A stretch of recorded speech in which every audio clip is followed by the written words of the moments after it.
The Navy said black men couldn't swim. Then they became deadly underwater demolition. The impossible barrier. Navy racism and the myth of black inability. The year was the world was aflame, and the United States, jolted awake by the attack on Pearl Harbor, was scrambling to mobilize every able-bodied man. Yet even as ships burned and young men died, an invisible war raged within the ranks of the U.S. Navy, a war against prejudice, deeply entrenched and brutally enforced. For black Americans, the call to arms was met with a stark reality: segregation, discrimination, and the pervasive, humiliating myth that they were inherently unfit for naval service, especially for roles that required proficiency in water. Black men can't swim. The words insidious and baseless echoed through the segregated barracks and mess halls.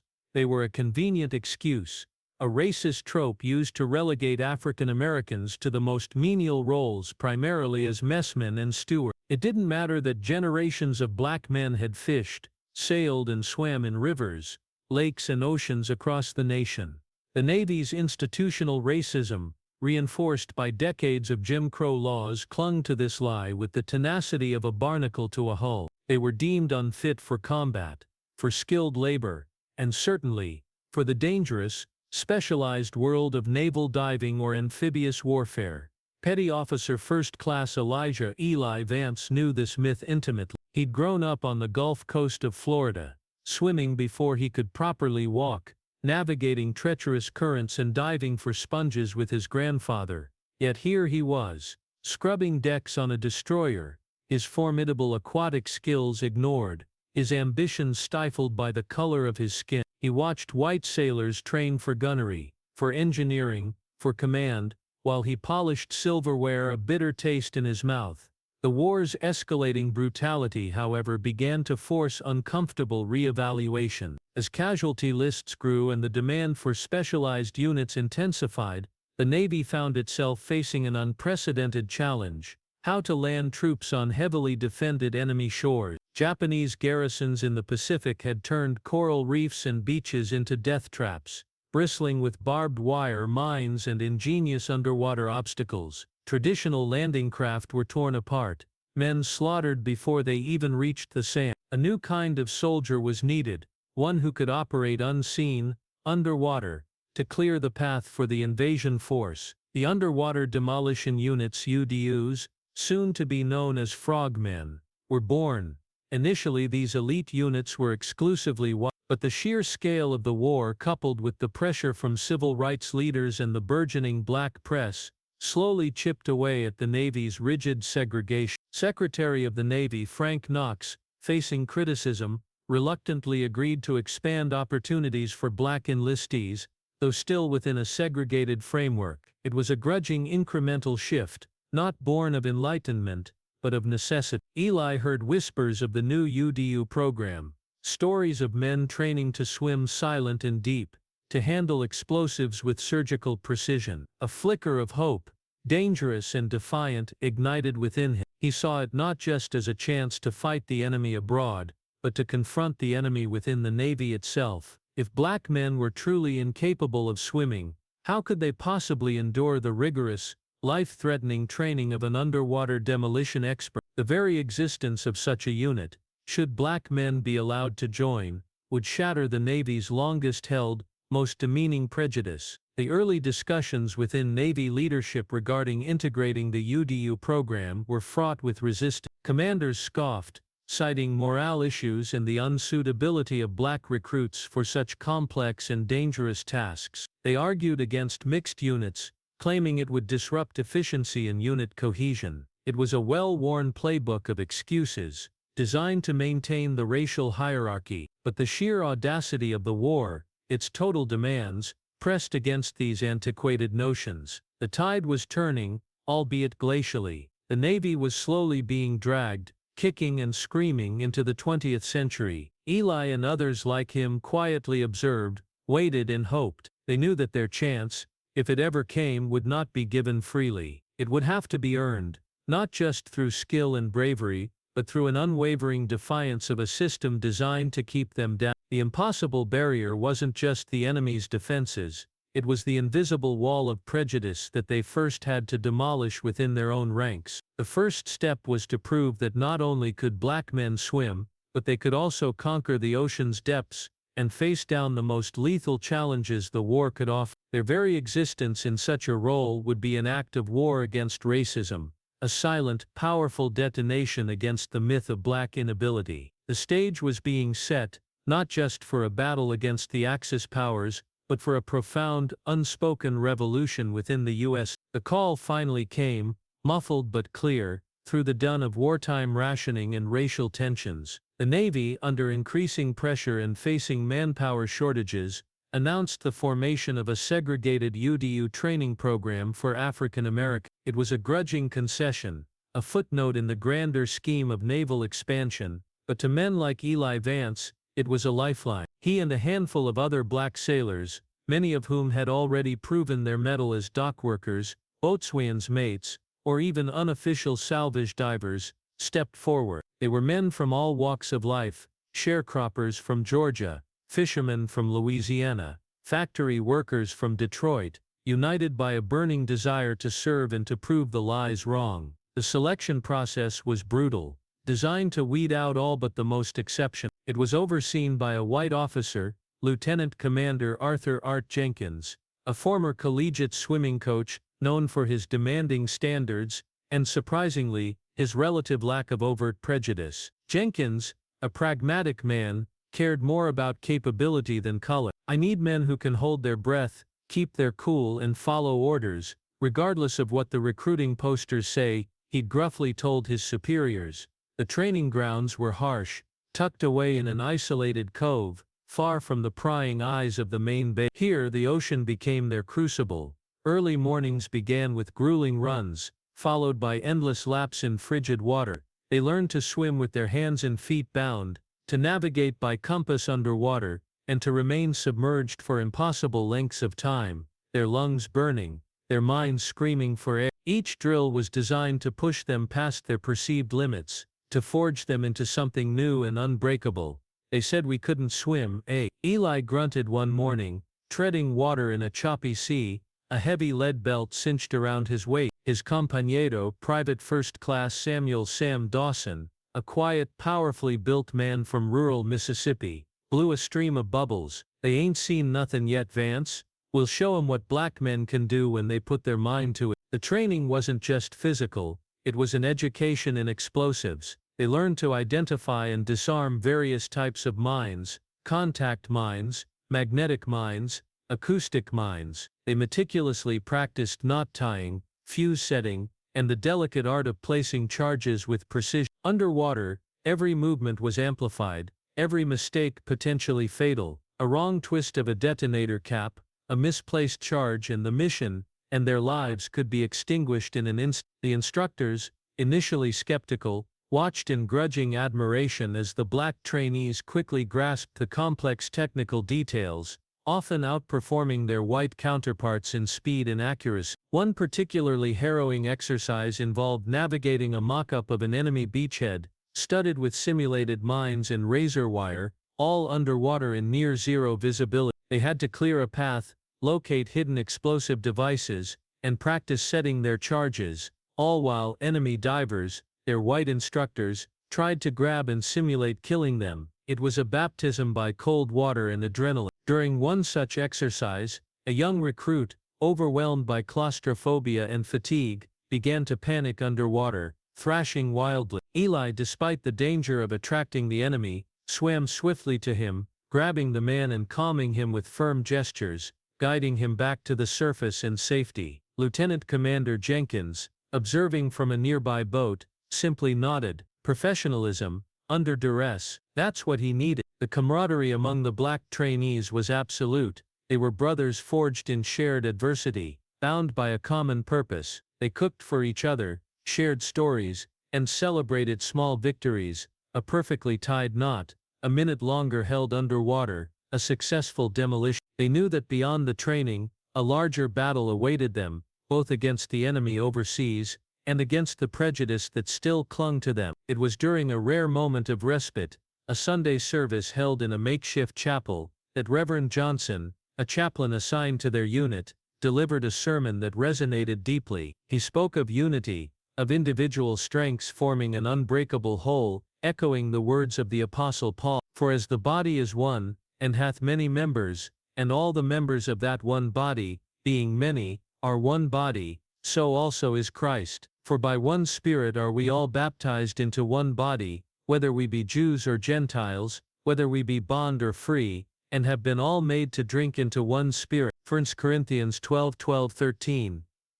Eli looked around at his fellow trainees, men from different backgrounds, with different talents, all coming together, a vital, integrated, though still segregated, part of a larger fight. They were indeed many members, but one body, dedicated to a single dangerous purpose. As the training neared its end, the men, hardened and skilled, felt a quiet confidence settle over them. They were no longer just messmen or general laborers, they were frogmen. They were experts in underwater demolition. They had not just broken the surface of the water, they had broken through the surface of expectation, shattered the myth, and stood ready to face whatever horrors the war would throw at them. Their journey was far from over. In fact, it was just beginning. The real test lay across the vast oceans, on the blood-soaked beaches of enemy territory. If you found this narrative compelling so far, consider subscribing to our channel for more untold stories of courage and resilience. Your support helps us bring these forgotten heroes to light. The orders came down, terse and without fanfare: deployment to the Pacific Theater. For Eli Vance, Sam Dawson, and the rest of the newly minted Black UDU team, it was the moment of truth. They boarded a transport ship, the humid air thick with anticipation and the acrid smell of diesel fuel. Their destination, a chain of islands, where the Japanese had dug in with fanatical determination, turning every beach into a fortress. Their first mission was a reconnaissance dive, before a major amphibious landing. Under the cloak of pre-dawn darkness, they slipped silently from their rubber boats, the warm Pacific water enveloping them. Their mission was to map the underwater terrain, identify submerged obstacles, coral heads, anti-boat pilings, concrete tetrahedrons, and locate any hidden mines. The water, calm on the surface, became a labyrinth of shadows and unseen dangers beneath. Eli, leading a two-man team, moved with the quiet efficiency of a predator. He scanned the seabed, sketching features onto his waterproof slate, his mind racing. Every ripple, every glint of metal, had to be assessed. Suddenly, a shadow detached itself from a coral outcrop. An enemy sentry, armed with a rifle, was standing guard, waist deep in the water. Eli froze, signaling his partner. Their orders were strict: avoid contact unless absolutely necessary. They flattened themselves against the seabed, barely breathing, waiting for the sentry to pass. The tension was palpable, each second stretching into an eternity. It was a silent ballet of death and deception, played out beneath the waves. The sentry eventually moved on, oblivious to the deadly intruders just feet away. Their subsequent missions were less about stealth, and more about raw courage and explosive power. The invasion of a heavily fortified atoll saw them working under a hail of machine gun fire and artillery shells. Their task: clear a lane through a dense minefield, and a forest of anti-landing obstacles for the incoming waves of Marines. The sea churned with explosions, the air thick with the smell of cord. As they swam, they could hear the screams of wounded men above, the roar of naval gunfire, and the chattering rhythm of enemy machine guns. "All right, Dawson, you've got the detonators, I've got the..." Eli yelled over the din. As they navigated through a field of jagged coral, each step a potential puncture wound. They worked with practiced speed, attaching the explosive charges to the steel pilings, their movements precise, economical. The pressure was immense. Every second delayed meant more casualties on the landing craft, waiting impatiently offshore. They were the tip of the spear, the first to face the enemy's defenses, and failure was not an option. One mission, etched forever in their memories, involved clearing a particularly treacherous stretch of beach, where the Japanese had erected a formidable barrier of steel hedgehogs and concertina wire, all submerged. As they approached, a burst of underwater machine gun fire erupted, stirring the sediment and reducing visibility to almost zero. A teammate, Private Miller, took a hit to the arm. Despite the searing pain, he refused to abandon his post, continuing to arm his charges with his one good hand. Eli and Sam provided covering fire with their own sidearms, a desperate, futile gesture underwater, but one that spoke volumes of their unwavering loyalty. Miraculously, Miller finished his task before being pulled to safety. The heroism displayed that day, under unimaginable duress, was a testament to their unbreakable spirit. The charges were set, the fuses lit, and the UDU men swam frantically back to their staging boats. Moments later, the water erupted in a series of earth-shattering explosions. Geysers of water, steel and coral shot skyward, clearing a path, creating a breach in the enemy's defenses. Through the smoke and spray, the landing craft roared forward, carrying the Marines toward the beachhead. The frogmen had done their job. They had opened the door to victory, often at the cost of their own comrades. These were not isolated incidents. From the shores of Iwo Jima to the islands of Okinawa, the Black UDU teams proved their worth time and again. They conducted daring nighttime raids, blowing up enemy fuel depots, hidden along the coast, scouting enemy positions, and even participating in intelligence gathering. They were the silent, deadly hand that crippled the enemy's coastal defenses, paving the way for countless Allied victories. Their actions saved thousands of lives, white and black, despite the very system that had initially deemed them unworthy. They redefined courage in the face of both the enemy and systemic racism, proving that competence, bravery, and sacrifice knew no color. These men, often unrecognized in the broader histories of the war, executed some of the most dangerous and critical missions of the Pacific Campaign. Their stories deserve to be told, to be remembered. If you're moved by the sheer determination and sacrifice of these frogmen, please take a moment to like this video, and help us share their incredible journey with a wider audience. Every like is a step towards ensuring their legacy is never forgotten. The war ended with a crescendo of fire and triumph, but for many of the Black UDU men, the victory felt hollow. They returned home, not to ticker-tape parades and grateful embraces, but to a nation still stubbornly clinging to the shackles of segregation. The white sailors who had served alongside them, who had witnessed their bravery firsthand, were often quick to shake their hands on the battlefield, but slow to acknowledge them as equals in the peace that followed. The heroism displayed under fire, the thousands of lives saved by their relentless demolition work, seemed to vanish from the collective memory as quickly as the smoke from their underwater charges. Eli Vance, Sam Dawson, and the surviving members of their unit, who had faced down Japanese machine guns and cleared pathways through deadly minefields, came home to find segregated buses, segregated restaurants, and a society that largely refused to acknowledge their profound contribution. Their skills, so vital in wartime, were dismissed in peacetime. Many struggled to find work, facing housing discrimination and limited opportunity. The Navy, while slowly moving towards desegregation in the years following the war, did little to elevate the stories of these pioneering black frogmen. Their achievements were largely omitted from official histories, buried under layers of institutional forgetfulness and lingering prejudice. This erasure was perhaps the cruelest blow of all. To be told you were incapable, then to prove your mettle beyond any reasonable doubt, only to have your triumphs ignored, was a bitter pill to swallow. Yet, despite the lack of recognition, the spirit of these men remained unbroken. They had not fought for accolades, they had fought for freedom, for their country and for the dignity of their people. They carried the scars of war, both visible and invisible, with quiet pride. The legacy of these black underwater demolition experts, though largely unwritten for decades, is undeniable. They were pioneers, breaking racial barriers in one of the most elite and dangerous branches of military service. Their success paved the way for future generations of black sailors and Marines,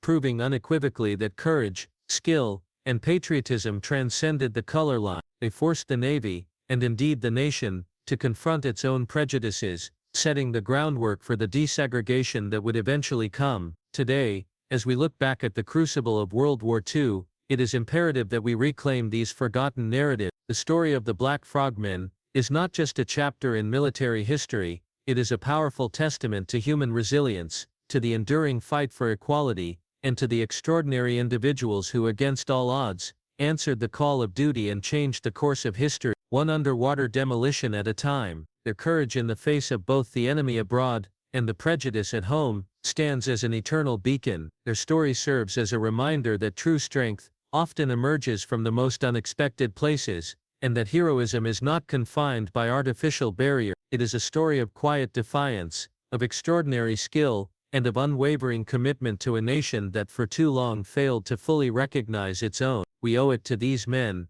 to their sacrifice and their unheralded triumphs, to ensure their names and deeds are finally carved into the annals of history, where they rightfully belong. As you reflect on the incredible sacrifices and untold stories of these heroes, we encourage you to drop a comment below with your thoughts. What part of their journey resonated most with you? Let's keep their memory alive, and spark a conversation about these pivotal, yet overlooked contributions. The impact of the Black Frogmen of World War II was profound, though often understated. Their very existence in a highly specialized and dangerous role challenged the prevailing racist stereotypes and laid critical groundwork for the desegregation of the U.S. Armed Forces. They demonstrated beyond any doubt that capability and bravery were not dictated by race. They saved countless lives by clearing treacherous landing zones, allowing Allied forces to gain crucial footholds in the Pacific theater. Their story is a powerful reminder that history is often written by those in power, and it takes deliberate effort to uncover the vital contributions of all who served.